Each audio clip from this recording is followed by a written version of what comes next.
And you're muted, David. Today is Monday, April the 27th to 17th of April. So we have quorum. We're going to start with canvas. We have some untimely ballots. So how many do we have? 3. We have 3 untimely ballots. One was from Italy, Amore. So 2 was from Damascus. I don't know why. Domestic.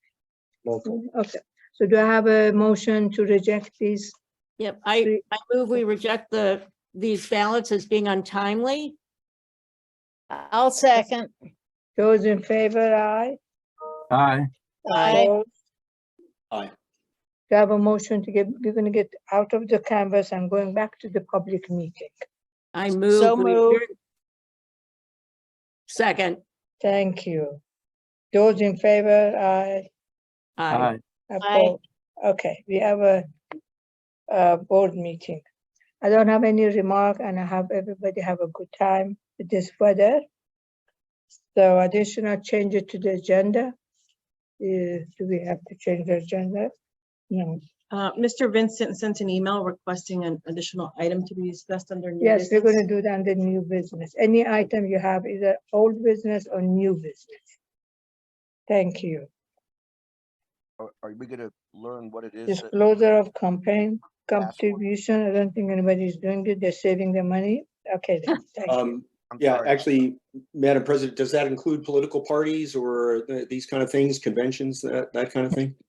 No, convention is a convention, yeah. Attending? No. Yeah. Oh, yeah, I mean, Campaign No, the contribution. campaign contribution, okay, so that's 2 candidates. Okay, understood. nobody. Public comment, Lisa, do we have anybody? Yes, Michael Fletcher reached out to request to speak to the board. He also submitted comments electronically, which I circulated to the board right before this meeting. Mr. Fletcher, if you're on, if you can identify yourself. Uh-oh. Fletcher? Just give us some time. He's probably, I don't want to check to see if people attending. He's on as an attendee. He's on? Yes, Attendee. yes. They just have to promote him. Jerry has to, He's got it. Jerry's promoting him.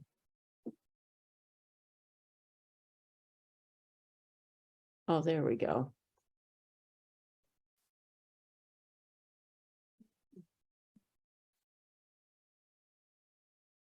So, Can you see? Okay, if Jerry's Michael having any Fletcher. issues, or maybe he doesn't want to speak. Is it No, Mr. he's there. Fletcher? Do you Oh, like to yep, here talk? he is. Got him. He's He has to muted. Unmute himself. Is a mute. Jerry, He has to unmute himself. I think Jerry will send the requests and then he has to take action. He also may want to turn on his video. Don, Oh, yeah. That would be nice. All right, I've been promoted to be a panelist, so I'm not sure what those responsibilities entail. Yeah. Can you turn on your video? Excuse me, or does, I'm do we trying need- to, do we need to do that? Jerry? looks like. no, that's him. That's Mr. Fletcher. Okay. he's already promoted. Can you No, turn the on? question was about his video. Yeah, Video Mr. is already- Fletcher, can you turn on your video? He's also muted now. No, he's not.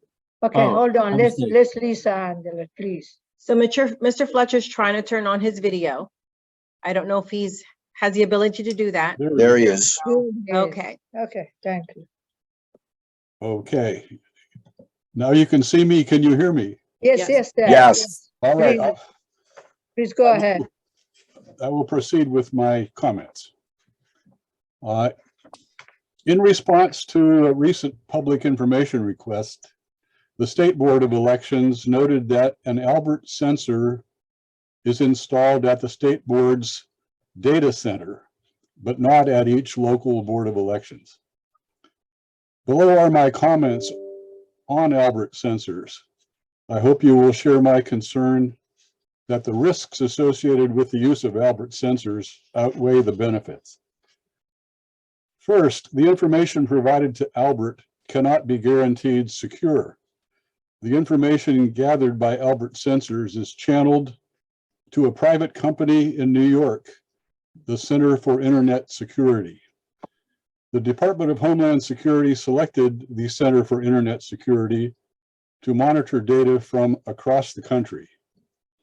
The types of information that the Center for Internet Security gathers include asset information on county hardware, software, security settings, images of election servers, and user identity and login and access management information, such as user accounts, privileges, credentials, and login authentication. In 2019, the Center for Internet Security said the amount of data they accumulated had become so large that they moved it to the Amazon cloud service. Data for Maryland and Montgomery County is now stored with at least two private companies, the Center for Internet Security and Amazon. Second, Albert fails to perform its primary goal of cybersecurity. Although being sold as a cybersecurity enhancement to prevent hacking, such as the Russian election interference, Albert failed to detect a cyber intrusion at Lincoln County, Washington, where Albert did not alert the county to a ransomware attack from a known ransomware site. Albert also failed to notify Okanagan County, Washington, of a cyber intrusion. Despite monitoring around the clock with the intent to alert jurisdictions of malicious traffic on their networks, Albert failed to perform its function. Third, Albert is a black box that performs activities that the counties and states cannot monitor.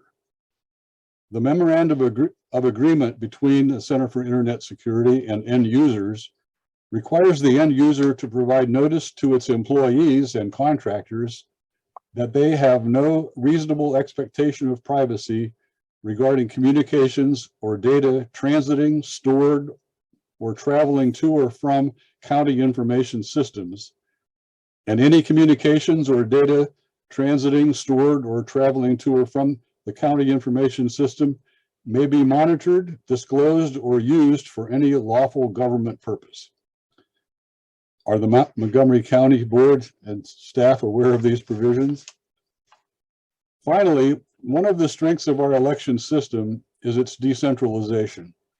Local management of elections makes it difficult for malicious actors to affect the outcome of elections via fraudulent means. For this reason alone, the use of a centralized system such as the Albert sensors should be resisted. At the December 19th, 2022 board meeting, several board members asked for a presentation on the Albert sensor system and other electronic systems used by the county election system and how they interact with the State Board of Elections systems and other systems outside the county. The board agreed to a schedule for this presentation that was, quote, in approximately the next 3 months. When will this presentation be given? If the research required to prepare the requested presentation has been completed, can the election staff provide it to the public? That's the extent of my comments.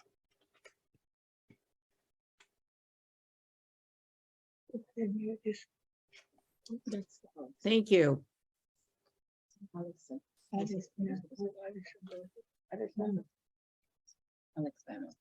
Alex. We finished. Are you finished, Mr. Yes. Fletcher? Okay, Yeah, thank you so yes, very ma'am, I much. am. Thank you. Madam President, did we ask that a presentation on the Albert sensor be given at some point this year? I did. Okay. Is that? And we agreed because it was, I think, January, I believe, Mr. Fletcher reminded us. I was asked what timeline, and I said a couple of, within the next few months, springtime. And then I also mentioned the Agent Perino, who from the FBI, who spoke to us about a year and a half ago, talking about cybersecurity and the interface that Mr. Fletcher just mentioned, and I don't think we have it on the calendar yet. sorry, Agent Perito Okay, spoke. Boris has some information. Go ahead, Boris. Hi, everyone. I just wanted to make sure that for everyone who is listening, and Mr. Fletcher, that staff does follow up on every request that was made by the board. The board did make this request in December. The staff reached to the State Board of Elections. State Board of Elections Administrator, Ms. Linda Lemon, sent a letter to the board about Albert Sensors for the February board meeting. That letter with the accompanying document explaining Albert Sensors is available on our website under February board meeting. In that letter, if my memory serves me well, Ms. Linda Lemon articulated some statements about Albert Sensors and informed the board that a more thorough presentation of overall security of the election system in state of Maryland will be conducted in course of presentation at the biennial meeting of the board in October this year. Okay. Okay? Is that okay? All right, thank you. Anything I- else, Mr. Can Fletcher? I just add, I attended the last meeting. We were all in Annapolis.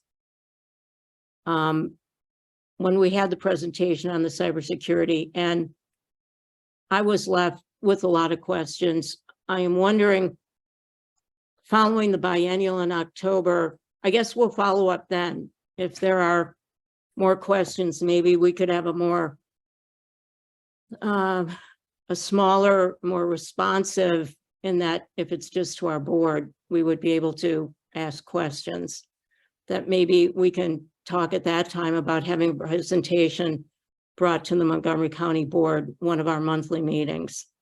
I would certainly like that. But we'll see, right? I see David's hand is up. Sorry, I'm done. Okay, thank you. Madam President. All right, yes. So David, is that you? Yeah. yes, it is me. A question. If I understand what Boris just told us and what Mr. Fletcher just said, the people with knowledge about this subject are at the state board level. And I guess I'm trying to understand what the purpose would be of our having our own presentation and discussion if the state is going to do that for all the board members across the state. And that's not something we have to decide right now.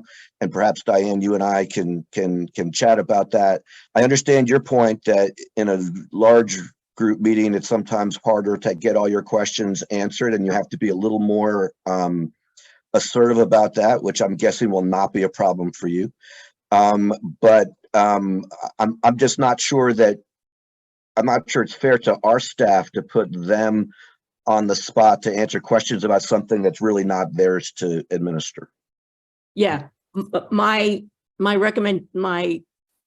don't even, it wasn't really a direct request, but what I was anticipating was that we would be able to get somebody from the state level to come and talk to us so that we could have more of an interactive understanding of the cybersecurity and the tech issues that go into it. I guess what I'm We're saying, talking about the same thing. right? I think that we're both trying to get the information. I guess what I'm suggesting to you is that they've given us lots of advance notice that they're going to do this in the fall, and it may make more sense to try and gather your questions and ask them in advance and ask that it be addressed in the fall, getting them to come to us to talk about it when we're not uniquely involved. We're one of 24 jurisdictions that are involved. I think might prove to be difficult. Whereas if they already are putting it on an agenda, getting those, asking those questions in that context strikes me as being the easier route. That's all I was going to suggest. I do know that Agent Perino said, if there are any, I spoke with him afterwards. He said, if you have any questions, give me a call and I may follow up on that route. I mean, depending, I'm not saying right now, I just know that they seem very very amenable to being helpful and responsive. So I would wait until October and see what unfolds. Yeah, I mean, I'm agreeing with you, David. Right? Okay. Anything else? Yes. Ami, you want to talk? No hand. Okay, thank you. Thank you, Mr. Fletcher. Election Director. Again, Boris Brajkovic, Election Director for the Montgomery County Board of Elections. I'll just very briefly present the election director's report that was shared with the board together with the minutes and action items from the last meeting. This document will be part of our website following this meeting where everyone can read it. As I said, documents were distributed prior to the board meeting and posted on the website. When it comes to the action items that the board asked at the March meeting, there were documents that were related to CTCL grant. I shared with the board the county council resolution that forwarded the funds to the board in 2020. I also shared announcements that we received in the form of multiple emails that were sent, as well as the link that was provided at the website of National Association of County Officials. When it comes to the action items about the working groups, a document was prepared with a more detailed presentation of the items that were discussed by the staff members and their colleagues from other 23 jurisdictions in the state of Maryland. Also, the recount cost, that was the question from the board member last time. The report states that the recount in 2022 primary was in amount of a bit over $157,000. Voter registration statistics, as usual, were shared with the board at the first working day of the month. They also presented on our website with a total count of 737,625 voters, both active and inactive, at the end of March. When it comes to the State Board of Elections, the State Board of Elections conducted its regular audit of administration of elections in Montgomery County for both primary and general of 2022. In my report, I have listed all the aspects of the election process that are subject of this audit, and that state didn't find any corrections that we need to introduce going forward. This refers to logic and accuracy testing, voting unit and poll book allocation, on-time opening of the polling places, voting system verification for general elections, issuance of offline provisional ballots, election judge training, evaluation, accessibility, ballot drop-off box procedures, post-primary election audit for mail and provisionals, voters with multiple voting credits, canvassing minutes, and provisional and mail-in data review. There were few items that the State Board of Elections rightly noted that we should look at. Some of them were error on our end, where we uploaded the draft workbook, which contains all the data that state needs from us. Once we uploaded the right workbook with the final data, the state also cleared those aspects of the audit. The issue of election judges not necessarily completing all the paperwork that was required at the polling place was pointed out by the state. The staff responded by saying that we will go back to what we did previously, and we will incorporate these hands-on practical exercise as a part of the hands-on training for all election judges. We did provide incorrect reason for otherwise correctly rejected vote by mail ballot. It was, again, a human error. It's a drop-down selection. Instead of, for example, selecting untimely, we selected no signature. Anyhow, the ballot was supposed to be rejected. Just the state pointed out that we didn't click the right reason for that rejection. And the last segment of this audit, you will see that the state identified for both primary and general combined. In 25 instances that we did not correct email addresses for voters who requested web delivery ballot within 3 days deadline the state provided to us. The issue came around as a result of the fact that we actually try really hard to reach to these voters to obtain their proper email addresses. Sometimes we cannot establish communication. We cannot reach out these voters within those 3 days, or they don't respond. In any case, all the email addresses were either corrected and web delivery ballots were sent, or the voters were provided with a regular mail, vote by mail-in ballot. When it comes to personnel, I'm very pleased to share with the board that Ms. Amy Reams joined us as a new permanent member. She joined the voter services at the position of office service coordinator. I misspoke in my report where I said that she has almost a decade. She's been working with the board for almost a decade. That is incorrect. Ms. Amy Reams, if I learned later on, first time served as an election judge in 2008. And ever since, she's been member either of election judges or as our temp in the election process. So Boris, you're saying it's a decade and a half, not a decade. Yeah.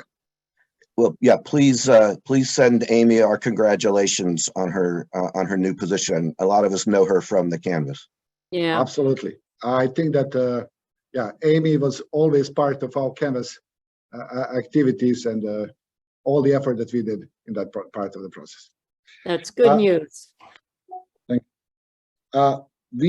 We are scheduling interviews for the administrative specialist 2 position. That will be a finance position with the board. We have some interviews scheduled for this week, some for the next week. So I hope by the next board meeting, hopefully that we will wrap up that administrative procedure and we will have a new team member to help us in that part of our everyday work. The IT technician 3 position closed on March 30th. We are working with the HR department to get the list of qualified candidates, so we will move forward with interviews as well. The IT technician 2 position, which is actually 3 positions of the same type, will be advertised shortly. So we will have continuous effort to fill the vacant positions that we had on the books at the beginning of this year. When it comes to budget, you all received the document. Our expenditures are in line with the expectations. I just reiterated one more time my report from the last report, the numbers that we are talking about when we look at the supplemental request that was sent to the council, and FY24 that was endorsed by the county executive. County council will meet on April 27th to review both supplemental appropriation and fiscal year 24 county executive proposal for the board of elections. The next segment is legislation. As you all know, the General Assembly wrapped up its session. There are a couple of laws that bills that were adopted, sent to the governor for signature.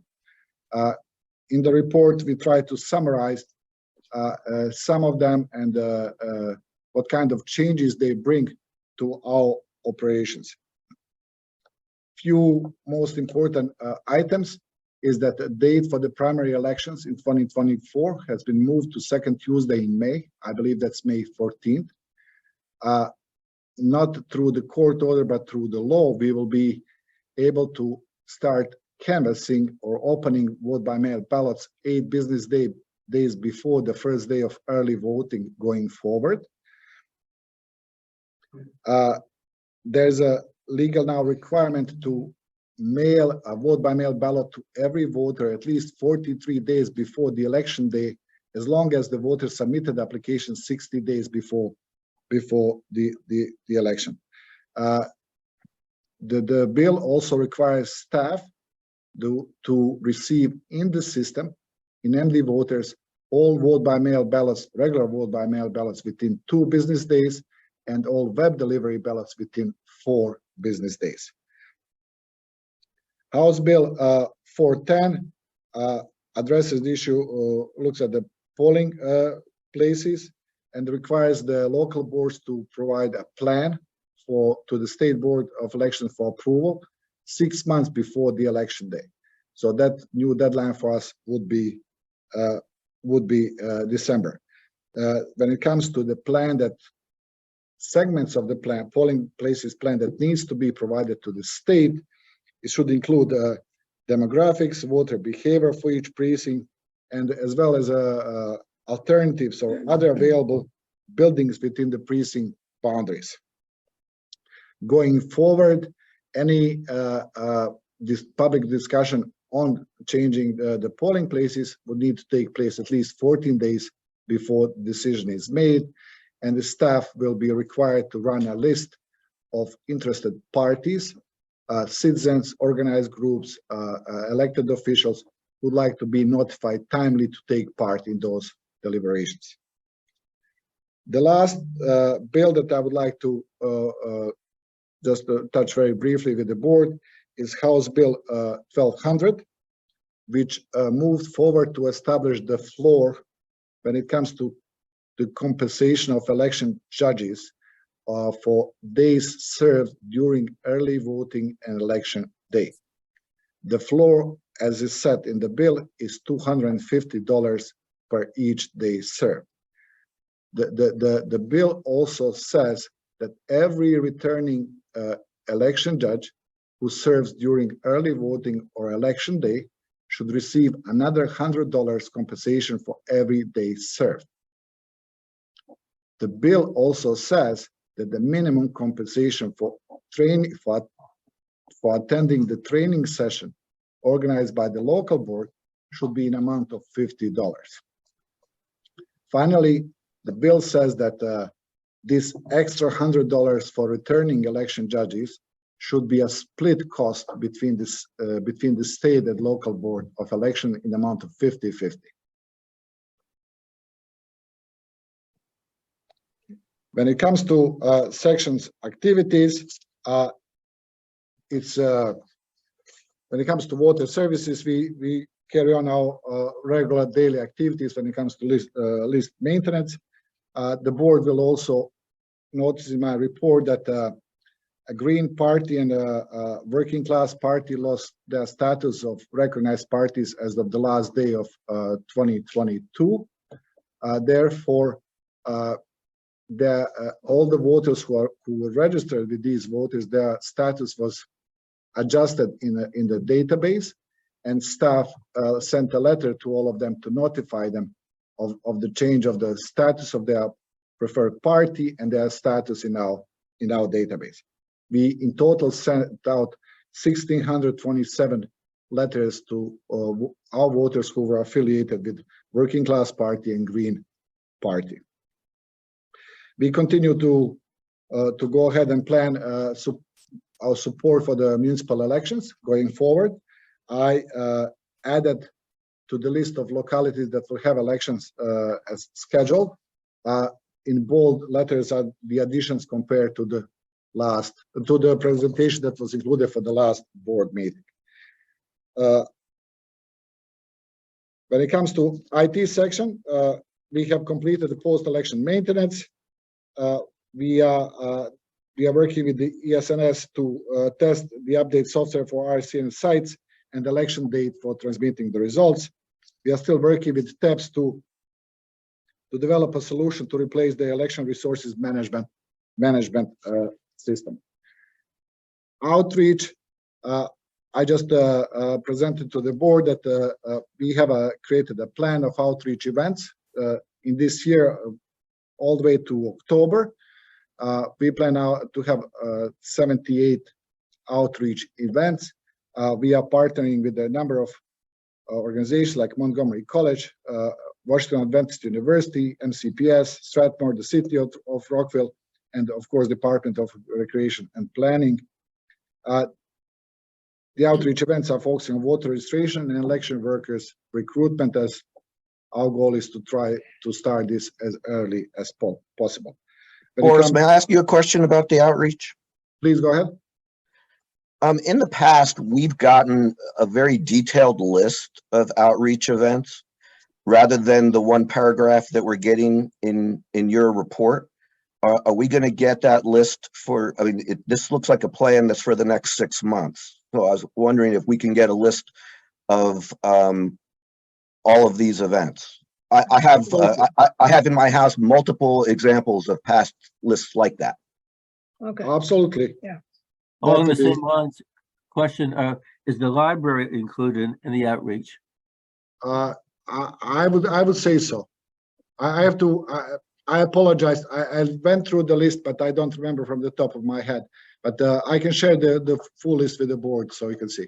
Yeah, and perhaps we could put this on the agenda for next month, so that we can get a better sense as to what's planned, Okay, including Alan's suggestion about the library, which isn't mentioned in your paragraph, but I think we'd just like to get a general sense as to what's planned and whether there's anything, you know, what's the same from the past and what's different from the past. that's right. okay, Okay, fair enough.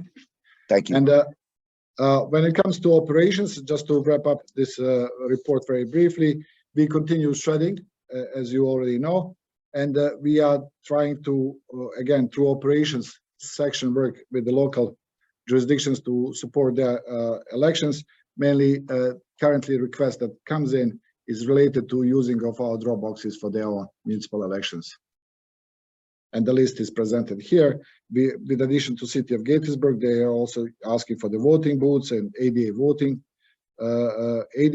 booths and regular voting booths. And with the City of Rockville, we will develop a more thorough plan because they will be asking for more assistance on our end. Okay. I Yes, have some Alan. questions. You have a number of questions. On page 2, you say SBA identified a missing closing summary report for one precinct for the primary election that has since been provided. Can you explain that a little more? I don't understand what was involved there. So we get a list of the documents that we have to provide to the state. We prepare the set, we send it to the state. State obviously reviews it when they according to their own schedule. Once they went through the set of forms that we submitted, they identified that one was missing. They reached out to us. We identified the form and sent it back to them. But right after the primary, we did inform the state about all of the precincts reporting and the results of all the precincts, right? That this has nothing to do with the results and anything. This is a administrative review of the paperwork that is conducted at the local level. I wish I could tell you or speak to the state whether they do the review right after the primary or they wrap it up together, primary in general, but this is the time when we got it. Good. Next question. Regarding the budget, couple of old loose ends. A number of meetings ago, I asked whether it's possible, when Allison was the acting director, I asked if it was possible to buy a truck. At that time, she said it would be explored. I recall that you or she at some point said you were exploring expanding the footprint of the board, and if you did that, you would need to get a truck to move equipment for canvassing. Can you give us an update on those things? So there actually we are trying to work at two different angles here just to see how it will everything play out. Number one, we have reached an agreement with the Montgomery College to potentially use their space for canvas going forward in election year 24 and election year 26. We did finalize the dates with the Montgomery College first, but then everything went to a halt because we didn't know what the General Assembly would pick as a new date for the primary. In the same time, we are working with the county to identify the space that is in the same facility where our offices are located. We did engage the county necessary services to come out, look at the space, see the options, and we plan to submit all the necessary paperwork as prescribed by the county process. You're absolutely right. If we get the space in this building, we will not need a truck for canvas. If we canvas offsite in Montgomery County College, we will need the truck for cameras. We will, either way cameras goes, we will still need the cameras for some other activities, for example, moving equipment for early voting sites or for the training purposes. Buying a truck was discussed with the relevant agency in the county. The option is being explored if we go forward and need one, whether a county can purchase a truck that we will be a priority user for the certain period every 2 years, every 2 calendar years around elections, while the truck would be used by other agencies in a non-election year. Because with all due respect, there is no high need for BOE to have a truck on the lot. You're gonna drive the truck? Not again. Right. There is no, He's gonna drive the truck. Okay, can you give us more details at the next meeting about where you stand with the space exploration? Okay, the next question I have regarding House Bill 410, can you explain to us what the law was previously and how this changes it? I can talk about the pay that we had previously or what we had in 2022. Original pay for the No, excuse me, this has to do with the submitting the polling place in advance, at least 6 months in advance of the primary. Do you know what the current you remember what law, the current- there's a law, have a plan now and a deadline for doing that? I'm not sure that there was a requirement to produce this level of planning, that this level of detailed description of demographics, voters' behavior, and available sites for each polling place. I think that's a new exercise that is set forward for the local boards to conduct. We still have to sit down and start looking at this, what kind of time frame, labor, skills, knowledge, data, and contacts we would need to perform this exercise. We will, I believe, going forward, have conversations with the state and try to find out the best thing that we can do. Okay, and the last question has to do with the municipal elections. And this is a dumb question, I should know the answer. Can I assume that they're using our equipment? And if so, is our equipment then purged at some point to be used for county elections? And, you know, like next time be the presidential election in 2024. Absolutely. Okay, so both yes to yes. Okay, go ahead. Thank you. Are all the municipal elections using our equipment? No.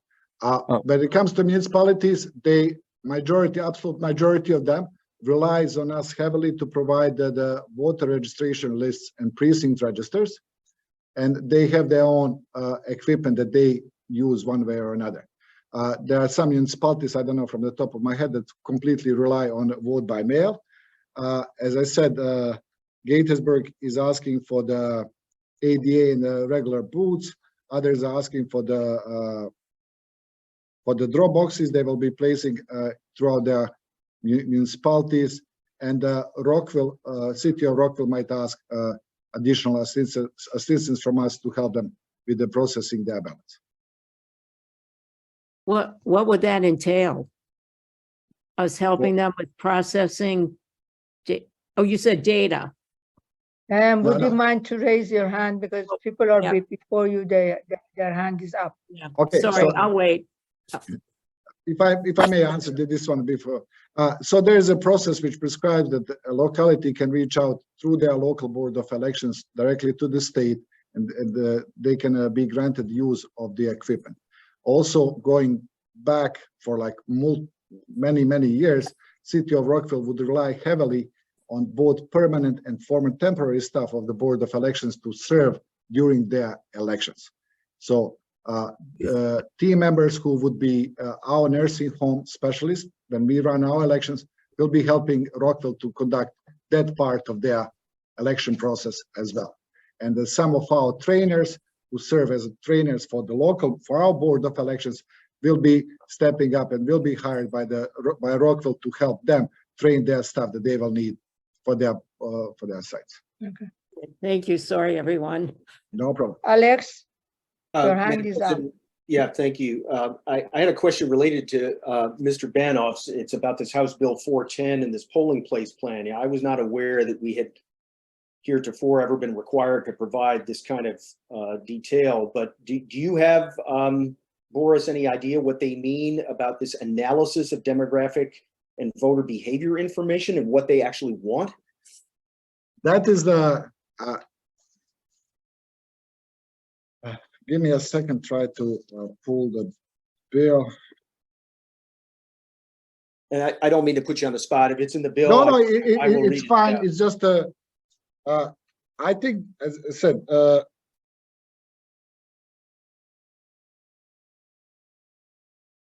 they- Could I suggest that we discuss the bill at a meeting where Kevin is present? Because we know that he's not here today. Yeah, I'd be in favor of taking it up next month, if he can explain it, you know. I guess the other thing Who's that's not talking? really clear is whether the state board can reject these selections, you know, even if we unanimously approve it. Davis, hand is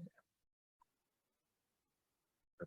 Yes, sir. Davis, I'm sorry, was that question directed at me? I thought that was Alex being rhetorical. It was. Okay. All right. My question is for Boris. Boris, you mentioned our upcoming meeting with the County Council Government Operations Committee, and you had solicited of us whether we can attend. And I know that I said I plan to attend. Are there any other board members who are planning to attend that in person?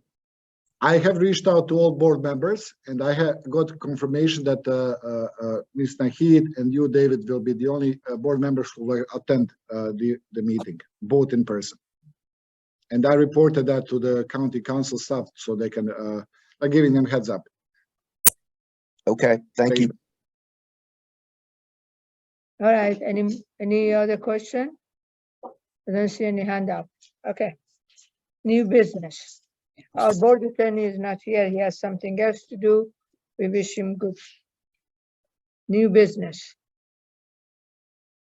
Anybody has new business? Yes, Yeah, Mr. Madam Prince. President, and I do have a motion I wanted to introduce, and I'm not sure whether I will introduce it now or wait. We could do it either way. I understand that it's probably going to be the subject of considerable controversy and debate, and I expect that a number of our members may not agree with what I'm proposing. I certainly would like to Dr. Barnes a chance to review it and weigh in if she's able to attend our meeting next month. But in general, what I wish to do, Madam President, is to introduce a motion to express the sense of the board that election operations and administration should be conducted exclusively with tax revenues dispersed from the treasury of the county or the state government, and that no board member or professional staff member should solicit or accept grants or donations from non-governmental organizations to do these things, and that the state and the county should not do so either. I think this is a critical issue. And I think the back and forth about the CTCL grants and information in the minutes got me thinking about this. And that, you know, I understand that and recognize that the grant that the board received from CTCL in 2020 was used for what I think everyone would agree were legitimate purposes. But, you know, I think we have to take a longer and broader view of this. Mr. Zuckerberg and his organizations, his companies, the people who work for him they are not neutral. They have an agenda. None of these organizations give money for these purposes out of the goodness of their heart. They have an agenda. And I think the agenda gradually is to create a dependency on this money so that they can exert some measure of influence or control over how local boards of elections conduct voting procedures and voting operations. And particularly since information has come out this year about Mr. Zuckerberg's participation in the suppression of relevant information during the 2020 election. But what we also already knew about what his organizations are aiming to do, I just think it's a bad idea for us to accept or solicit grant money from any organization. And I would feel the same way about, you know, conservative or right-leaning organizations like the David and Charles Koch Foundation or what have you. This is, election administration and operations should be conducted with public money and only with public money. Organizations that give these grants and donations sooner or later are going to want to see a return on their investment. They want something for this money. And so I'm hoping that I can convince at least a majority of my colleagues to support this. I'm happy to defer introducing it until next month. I'm also happy to have conversations with any board members about, proposals they may have or, reasonable changes. But this is what I think is something we should at least have a debate on. So for those reasons, Madam President, I would like to introduce the motion, but I'm prepared to wait to do so until next month to give members and staff a chance to reflect on it. Okay, hold on. David, hold on. I have a question for Diane because I have seen that email going on. Did you have you seen any application, any request which you claim that is a conspiracy or something like that? Because the one David gave us, the site he gave us, they did not mention that we have to do something except, helping us along the way. Do you have some information which we don't No, have? when you say conspiracy, which I never ever uttered, you No, mean I'm saying data that- mining? You meant the data mining Yeah, I'm saying that your comment? email, okay, go ahead. Yeah, no, I simply was responding to the letter of the document that was sent to all grantees, to all recipients of the grants. Have you seen that one? Have you seen the letter? Yeah, no, we all saw it. We all saw it. The Boris, letter Boris- to the recipients. You mean the grant agreement? Is that right? grant agreement, You send it out? then Send it to me too. letter may be the wrong, Huh? Didn't see it. Yes, okay. noun to give it, the wrong name to give it. Okay, that's the one, Boris, that's the one yeah. Boris sent it to you. All Wow. my information I got was from, thank you, Boris. We finally got all the information that our county used to solicit the grant from CTCL. And you could spend a whole month just clicking on all the links in the information that CTCL sent out to the state, which then had to be sent to the localities, the county boards, in order to apply for the grants. And my term data mining is indeed a characterization of the volume of data that they required be sent to them from the grantees. It's all in the documents. And I consider it data mining because this is a third-party private organization that required, as a condition of receiving the funds, that all of these counties respond in detail to questions about how the elections were conducted.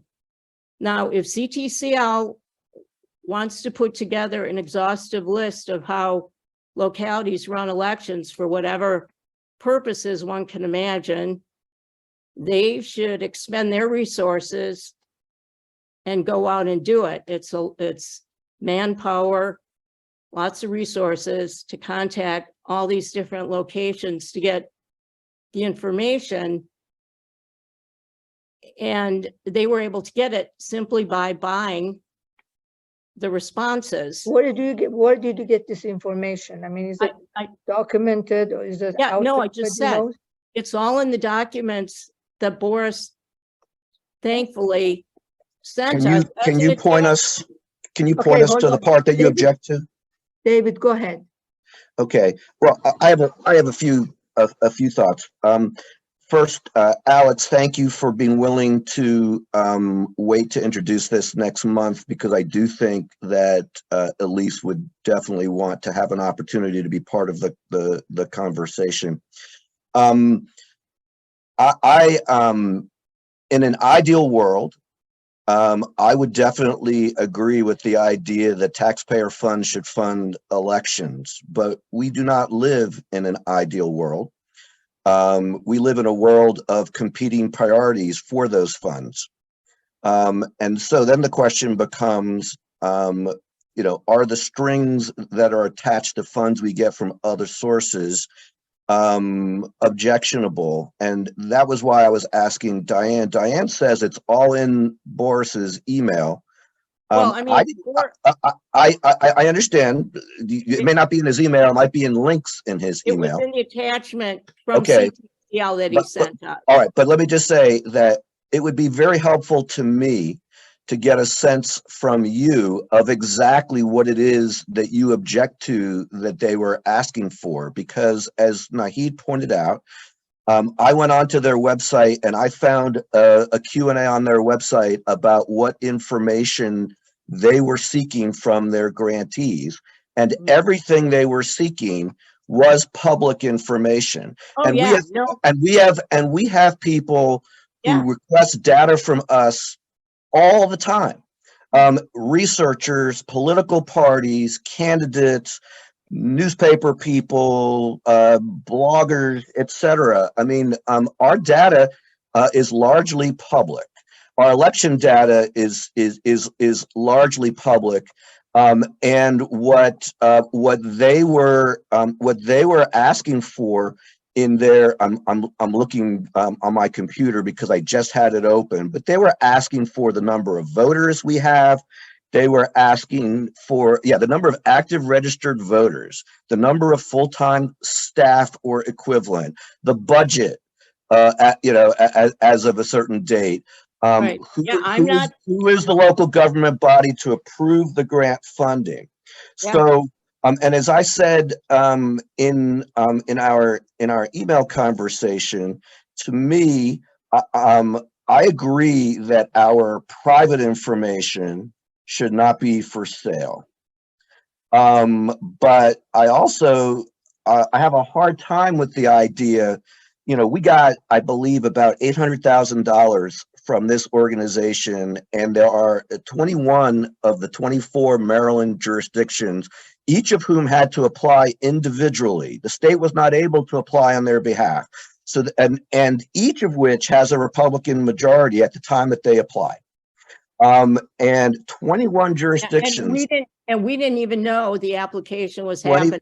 Okay, but It 21 took me jurisdictions. months, over a year to 20, get this 21 jurisdictions applied for this money, and several jurisdictions got more than $1 million this way. And we all agree that the money, the 2020 election, as you guys may know, Jim Shalik and I are having an ongoing debate as to which election was harder, 2020 or 2022. And I can make arguments on both sides of that. They were both very difficult. But in 2020, we had a lot of unanticipated needs caused by COVID. And the funding that we're talking about went towards those needs. So if you review the bidding here, we're talking about funding from an outside organization that 21 of the 24 jurisdictions in Maryland and hundreds, maybe thousands of jurisdictions across the country also took. And we don't know yet if there were any caveats that required us to give any information that was not already public, to this organization. It was done for nonpartisan purposes. Alex says that Mr. Zuckerberg has his own agenda. I think every individual has their own agenda. The question is whether that agenda is inconsistent with our administering of elections. And because there are people, all of us, for example, have our own political views, and yet we also are working to make our elections as fair as possible for everyone. And the fact that we all have our own political views does not automatically mean that what we're doing to make the elections fair for everyone is suspect just because we have views. We're human beings, we have views. The same is true for people who are doing funding, and I'm sure that if we were to have a longer discussion, you would name people from the left with lots of money, and I would name people from the right with lots of money, and they all have agendas. Okay, well, we will take that as a given. The question is whether they're doing anything that causes a conflict of interest for us in the fair administration of elections. I personally need to be convinced that all outside funding automatically creates a conflict with our duties. And in fact, I think you guys have heard me say multiple times, I think that our staff is underpaid. We need money to pay them. We have not enough of them. We need money to hire more people.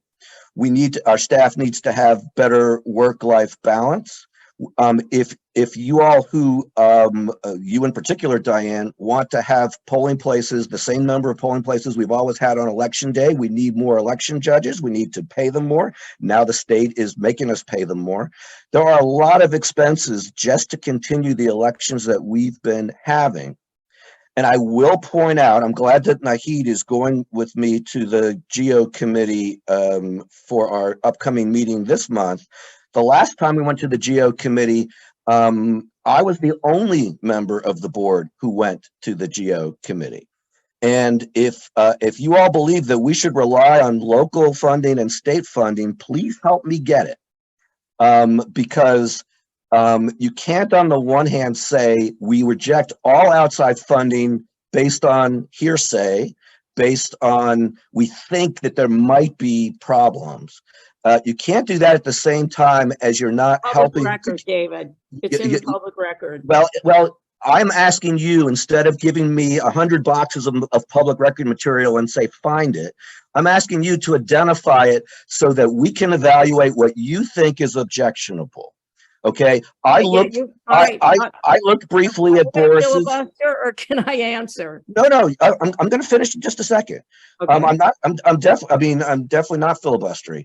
Okay. What I'm saying is that if we're going to take that principled stand that we're not taking any outside money, then there's a lot of pieces to this.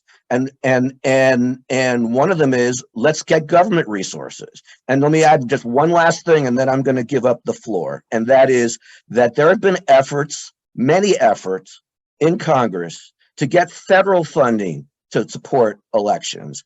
And Alex, you didn't mention federal funding in your resolution or in your comments. That is obviously governmental funding.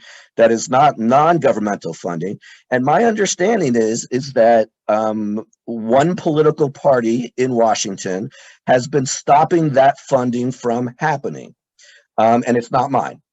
And so I would say to you that, if we can get funding from governmental sources, that's way better. And then we don't have to worry about whether the right wing or the left wing people, what their agendas are, et cetera.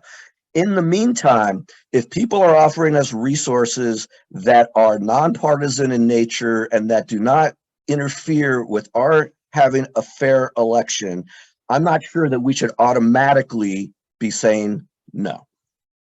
Thank you. Okay, thank you, David. Alan, Alan? Diane, Where's want to Alan? rebut Go ahead. before I go on? Yeah, I should probably respond to some of that. I guess I believe that something as volatile as partisanship should not be intruding on the operation of elections and election processes. And I categorically reject third-party, private entities, outside players joining with governments to run their elections. You can point to me to a group today that you think is not partisan, and that doesn't mean the next one will not be. Nobody thought CTCL was partisan when it offered monies for personal protective equipment. That's how it was marketed. That's how it was accepted by everybody. The data is out there, and I'm not going to do, I'm not going to do the research and send you the data. It's out there. I'm not going to litigate the issue because it's in the You- public. But we're, domain. but we're gonna vote on it based on your saying it's out there. I Without am you, without you representing- doing the research to show us what's objectionable. I am representing to you the reasons that I categorically disagree with using private entities for this. I will give you one firsthand account that I received from people in Green Bay during the 2020 who had received the CTCL funding. And on election day, the CTCL person came into their operation to ostensibly take it over and run it. And it was in an overtly Excuse me, is that partisan Green Bay, manner. Maryland? Green Bay, Wisconsin. I'm Oh, giving you okay. a notion of what CTCL did around the country. There may be pockets. We can only testify to what happened in Montgomery County, and I've been very clear and on the record about the fact that I have no disagreement with how our staff spent the money, because I can vouch for the integrity of our staff. But CTCL is an overtly partisan group, and the monies were used in overweighted Democrat counties to get out the vote.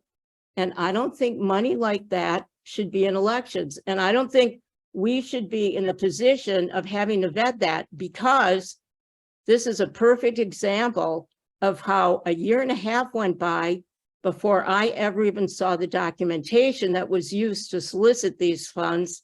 And the only way to safeguard that partisan monies with thumbs on the scale are not being used is to simply prohibit it. And as far as data mining, I am absolutely in agreement with you that what I saw was not personal data. I mean, that would be outrageous. But I disagree with the notion of letting them data mine how we operate,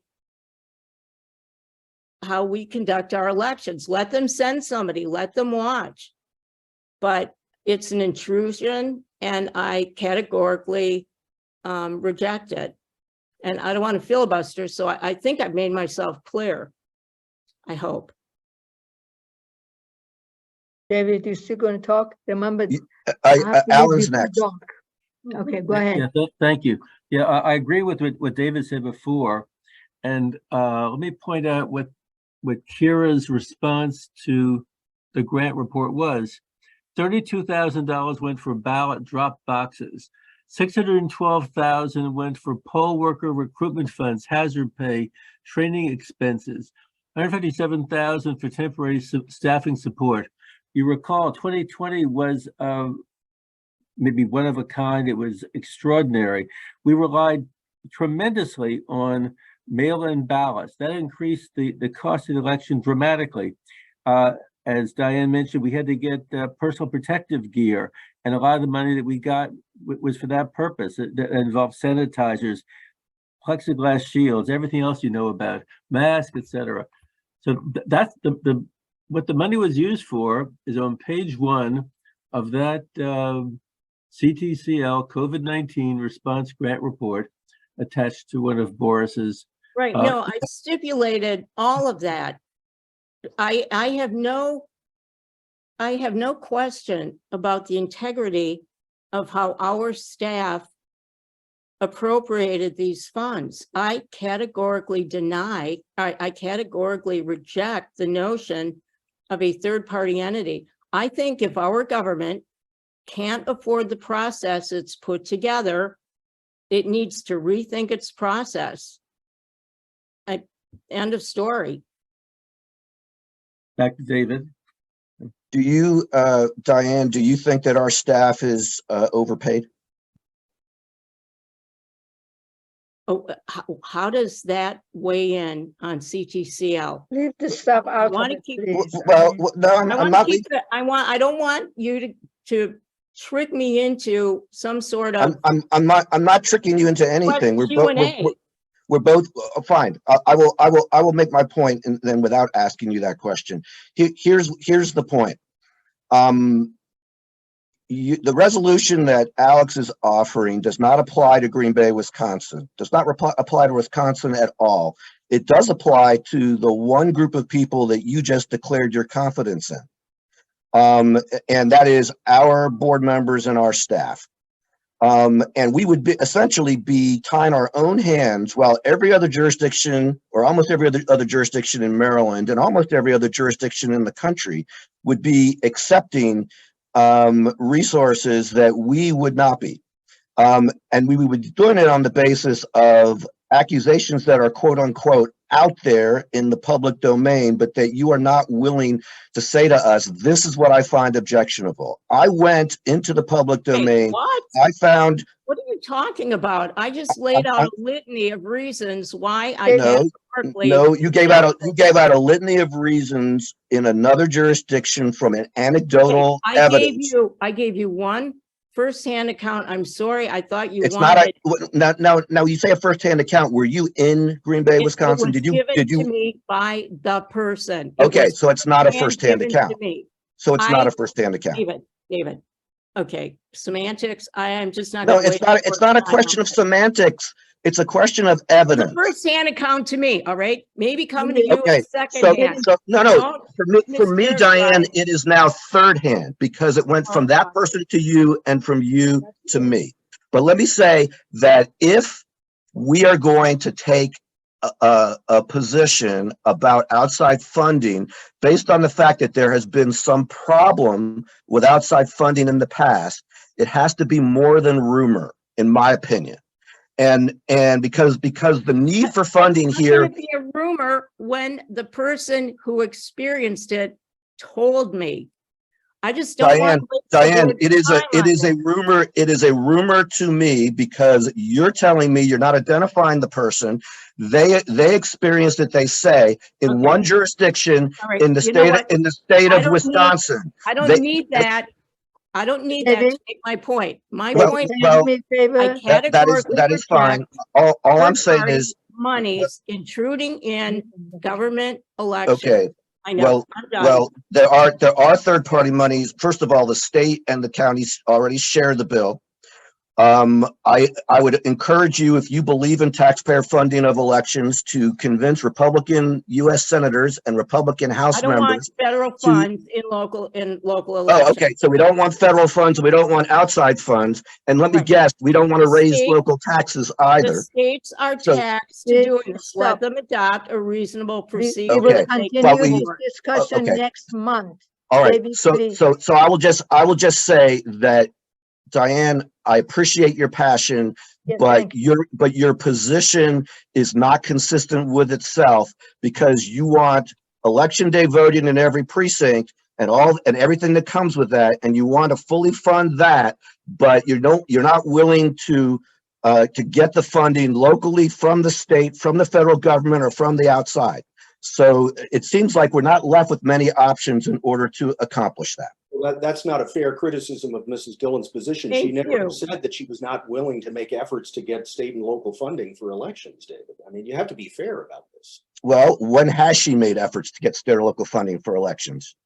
I'm sorry, but I have business that will have me out of town on this occasion. This is one occasion. Okay. If the you end want of to it, if you criticize have any my discussion next work week, ethics, finish. David, that really is beneath I am you. not criticizing your work ethics. I am You saying just that, drag personal, shots into this. It's really No, unnecessary. no, I am not. I am saying that if you believe in state and local funding of elections, there is a reason there. You had an opportunity to help. And where were you? Okay, David, Yeah, can you that's do me a not favor? personal. Can you Okay, stop David, it? I get it. Yes, David, stop it. Next, yes. we will thank you very much. We will continue the discussion next month, or even better in June. I'm not here. Okay. Old business. Thank you, David. Thank you, Diane. Old business. Any old business? Alan always have old business. You don't have anything, Alan? Good. Thank you. Not today. Action item. Okay, the way I wrote it down, I'll provide the list of outreach events that are planned for this calendar year all the way till October to the board. We will include that as a part of the agenda for the May meeting, the review of outreach planned events. And we will look if we have planned any of those events for the libraries, or if we are not, how to integrate them going forward. Also, Mr. Alan Benov asked for an update about the acquiring of the additional space within the building where the Board of Elections offices are. That's it? Are we gonna discuss House Bill 410 when Kevin's here next month, or? No, That's go ahead.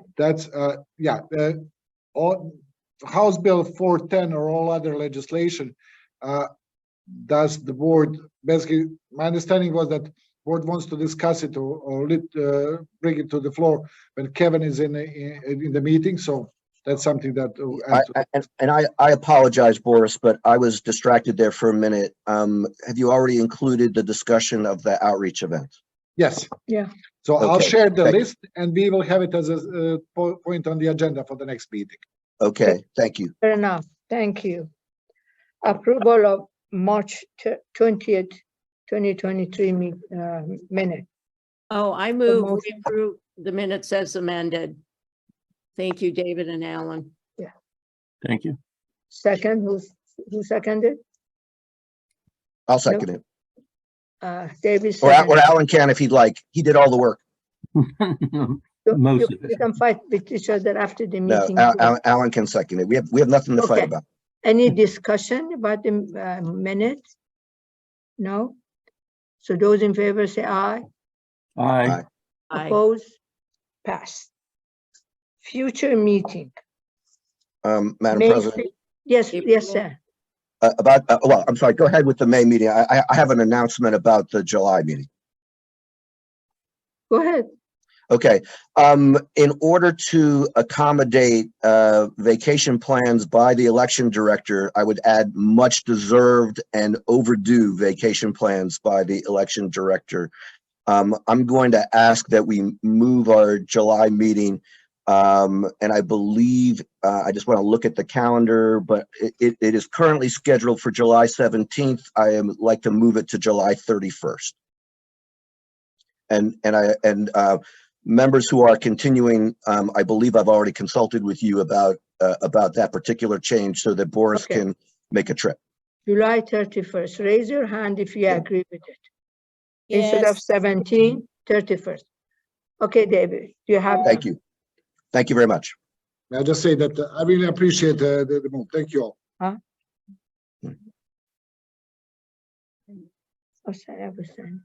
Okay, then, anything else?